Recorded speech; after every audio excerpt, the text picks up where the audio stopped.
जनवादी socialist party के राष्ट्रीय अध्यक्ष डॉक्टर संजय चौहान पिछले कई महीनों से जेल में थे।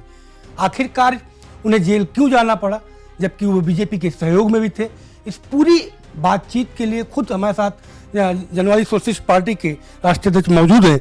सर, आप लोग जमीन पर लगातार लोगों के लिए काम कर रहे थे, बीजेपी के साथ सहयोग में भी थे, लेकिन आपको अचानक जेल जाना पड़ा और लोग जानना चाहते हैं कि आखिरकार जेल जाने की यात्रा क्यों करनी पड़ी और लंबी यात्रा है।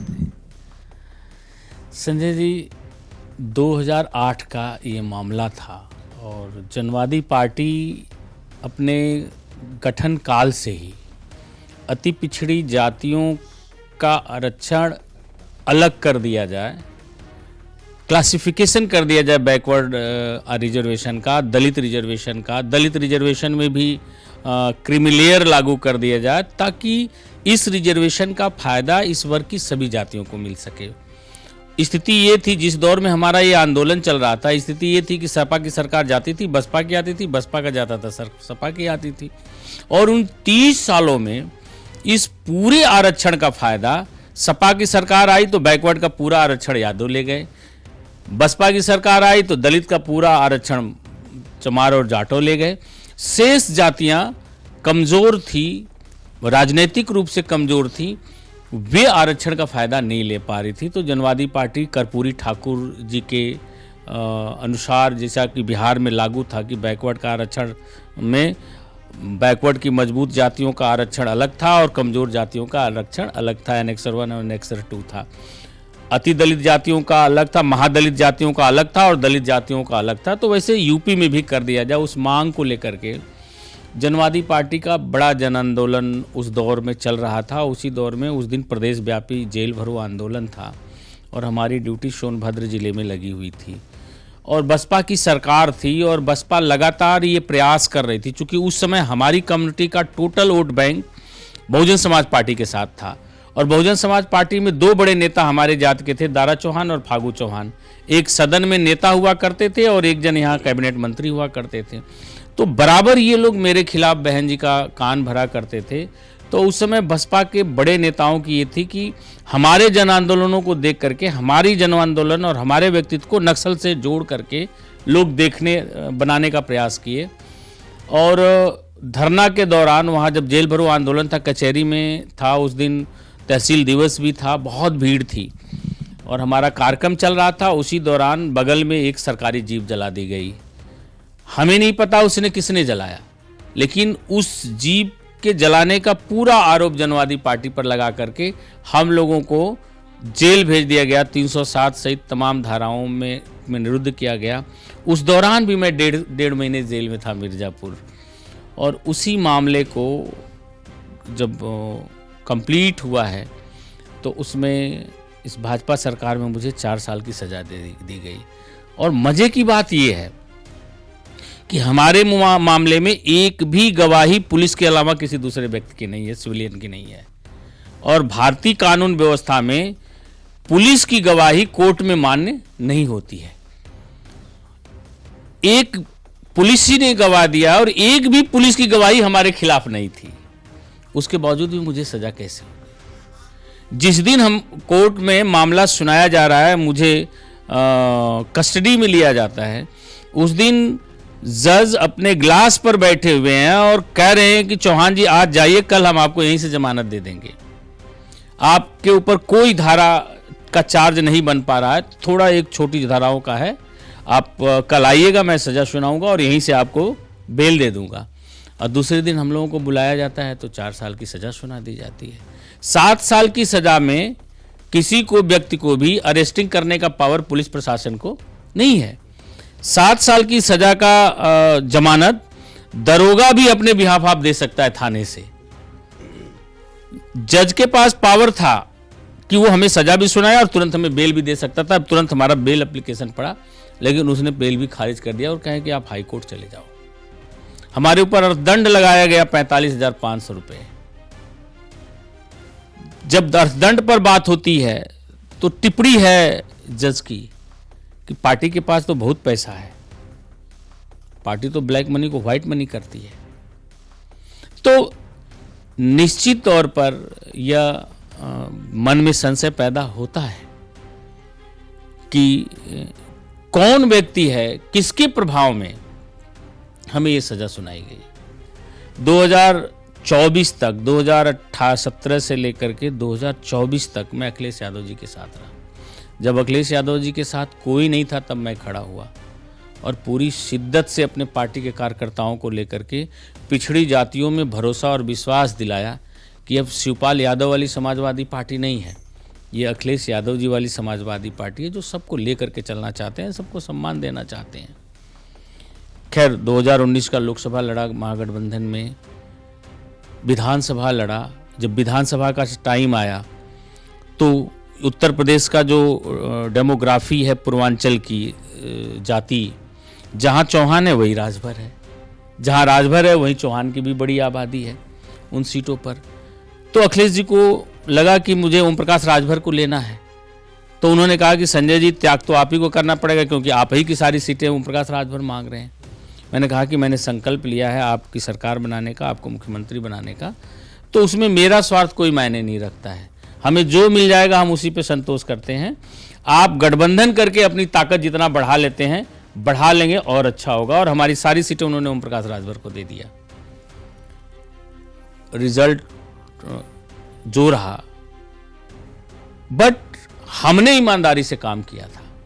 चुनाव के बाद उन्होंने ओम प्रकाश राजभर के लिए एक लेटर जारी कर दिया कि अब ओम प्रकाश राजभर से मेरा कोई गठबंधन नहीं है। तो जब हमें गठबंधन में लोकसभा में सीट नहीं दिया था तो फिर हमें क्यों इतने दिन तक अंधकार में साथ रखा गया। उन्हें भी बता देना चाहिए कि संजय चौहान जी, हम ओम प्रकाश राजभर के साथ भी गठबंधन तोड़ दे हैं और आपके साथ भी गठबंधन तोड़ रहा हूँ भाई, 2024 में हम आपको सीट नहीं दे पाएंगे। हमारा उनके साथ ईमानदारी से काम करने का परिणाम रहा कि 2024 में उन्होंने हमें रोड पर खड़ा कर दिया और ऐसे वक्त पर हमारी सीट पर उन्होंने कैंडिडेट डिक्लेयर किया कि मैं किसी और गठबंधन में जा भी नहीं सकता था। और हम इस स्थिति में भी नहीं थे कि हम ज़्यादा से ज़्यादा सीटों पर चुनाव लड़ें, क्योंकि कार्यकर्ताओं ने पूरी मानसिकता बना रखी थी कि जो गठबंधन में सीट मिलेगी हम उस पर लड़ेंगे। हमारी स्वतंत्र रूप से लड़ने की कोई तैयारी भी नहीं थी।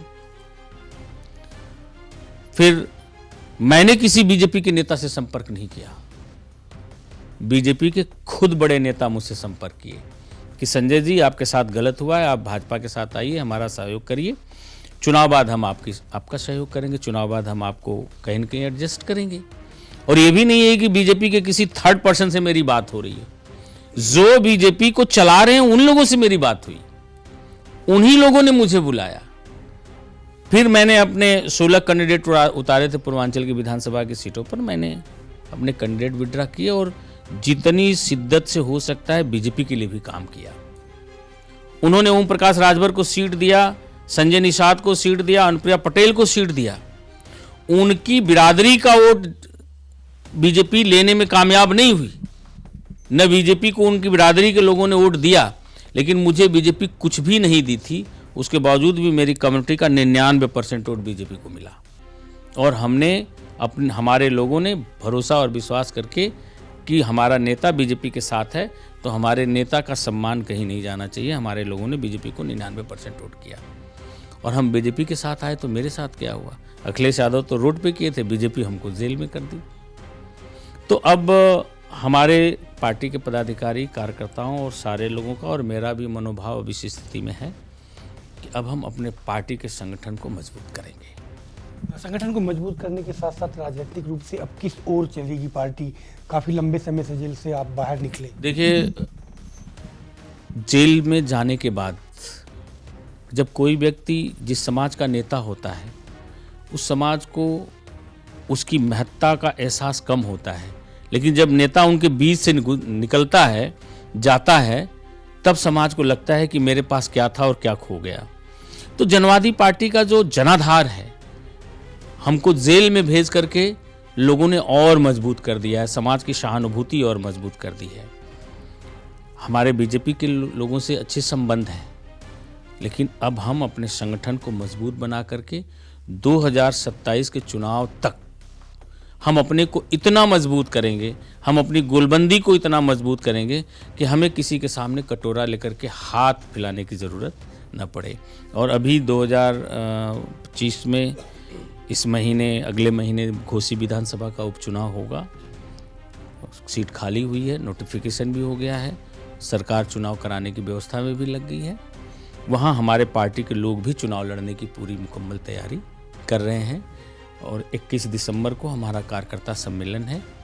उस कार्यकर्ता सम्मेलन में हमारी पार्टी यह घोषणा करेगी कि हम लोग घोसी का उपचुनाव लड़ेंगे, हम कैंडिडेचर भी डिसाइड करेंगे और बीजेपी को, चाहे समाजवादी पार्टी हो, चाहे बसपा हो, कोई भी पार्टी हो, जिन पार्टियों में हमारे बिरादरी के जो नेता हैं और जिनके दम पर वो पार्टी में वोट लेने का प्रयास करते हैं लोग, और जनवादी की अपनी क्या हैसियत है, जनवादी पार्टी के साथ समाज की क्या हैसियत है, जनवादी पार्टी हमेशा समाज के लिए लड़ी है, तो समाज हमारे साथ खड़ा होगा, यह लोगों को दिखेगा।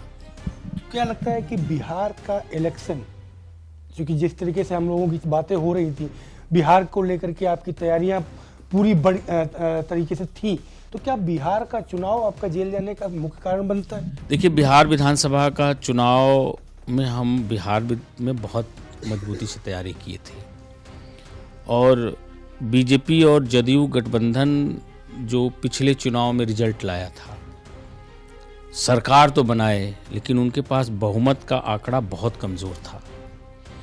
तो 2020 के चुनाव में बसपा और जनवादी दोनों मिलकर के हम लोग लड़े थे और जिन सीटों पर जनवादी का कैंडिडेट हो गया वो सीटें बीजेपी नहीं जीत सकती।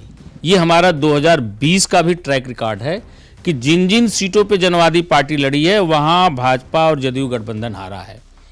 2024 के विधानसभा के चुनाव, लोकसभा के चुनाव में भी जिन 4 सीटों पर हमने अपना कैंडिडेचर वापस नहीं ले पाए थे, हमारे कैंडिडेट चुनाव लड़े ही, चूंकि भाजपा से भी गठबंधन उस दौर में हुआ जब नॉमिनेशन हो गए थे, जनवादी पार्टी द्वारा सिंबल अलॉटमेंट हो गए थे।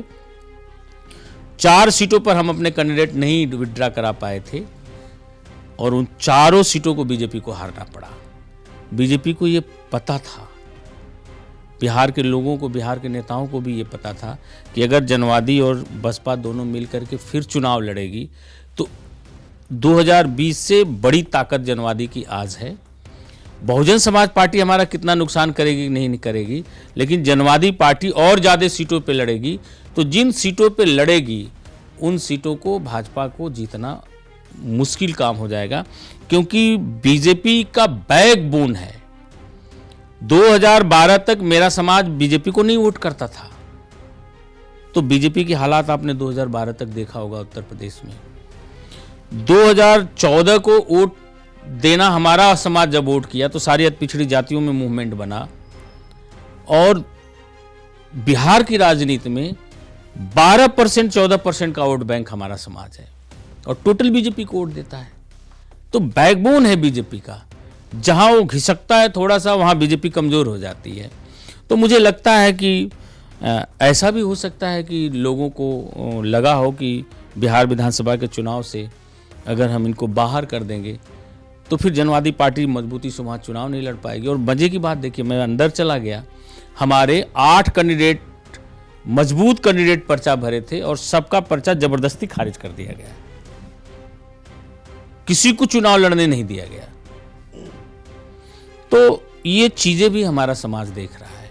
तो अब अगला कदम अगर माना जाए तो अगला कदम क्या रहेगा डॉक्टर संजय चौहान का उत्तर प्रदेश में और बिहार में? देखिए, हमारा अगला कदम बस इतना ही है कि हम अपने पार्टी और अपने संगठन को और मजबूत करेंगे, अपने समाज के नौजवानों को मजबूती से जनवादी पार्टी के साथ लामबंद करके, अति पिछड़े वर्ग की जातियों में राजनीतिक जागरूकता पैदा करके पार्टी के जनाधार को मजबूत करेंगे और 2027 के चुनाव में जो भी दल जनवादी पार्टी को सम्मानजनक भागीदारी देगा तो उस समय हम उसके साथ गठबंधन करने का निर्णय लेंगे। धन्यवाद। तो आपने सुना जनवादी पार्टी के राष्ट्रीय अध्यक्ष डॉक्टर संजय चौहान जी का, जिनका साफ तौर पर बताया कि किस तरीके से उन्हें कुचक्र रच के जेल भेजा गया और अब उनका अगला कदम क्या होगा उन्होंने खुद साफ साफ खुलासा कर दिया है। कैमरा पर्सन निखिल वाजपेयी के साथ Sanjay Chauhan, live news X, Lucknow.